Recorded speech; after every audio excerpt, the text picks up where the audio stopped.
கர்த்தர் மேலுள்ளதாக இன்றைய வசனம் தானியேல் 9ஆம் அதிகாரம் 10ஆம் வசனம்.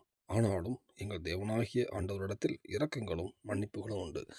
கர்த்தர் மேலுள்ளதாக இந்த வசனத்தில் தானியேல் அவர் சொல்லும்போது அநேக பாவத்து மட்டும் அவங்க இஸ்ரவேல் இருக்கும்போதும் அவர் கர்த்தர்ட்ட பண்ணுற விண்ணப்பத்தில் அவர் கர்த்தரிடத்தில் மன்னிப்பு கூட ஆண்டவர் தேவனை ஆண்டவரிடத்தில் இரக்கங்களும் மன்னிப்பு உண்டுன்னு சொல்லுவார். அதான் வேதத்தில் மாறாகிய தேவன் மகா பரிசுத்தமான தேவன்.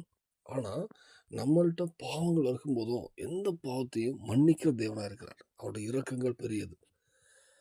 ஒரு பாவத்து மட்டும் தண்டனை வரும்போதோ, ஒரு பாவத்து மட்டும் ஒரு ஒரு நமக்கு ஏதோ ஒன்று வரும்போதோ, அதுக்கு மன்னிப்பே கிடையாது. இல்லை, ஆனால் முழு மனசை விட்டுட்டு கற்றுட்டு வந்தீங்கன்னா அவங்க மன்னிப்பு உண்டு. இந்த வேளையில் இந்த மெசேஜ் யாருடைய வாழ்க்கையாவது சில பாவத்து மட்டும் ஏதாவது குறைகள் நீங்கள் உணர்த்தப்பட்டிருப்பீங்க. ஆனால் ஆண்டவர் இதுக்கு எனக்கு கற்று மன்னிப்பாரா, இதுக்கு செய்வாரான்னு இருப்பீங்க. கண்டிப்பாக உங்களை மன்னிப்பார். வேதம் சொல்லுது அவரோட இரக்கங்களும் மன்னிப்புகளும் உண்டு.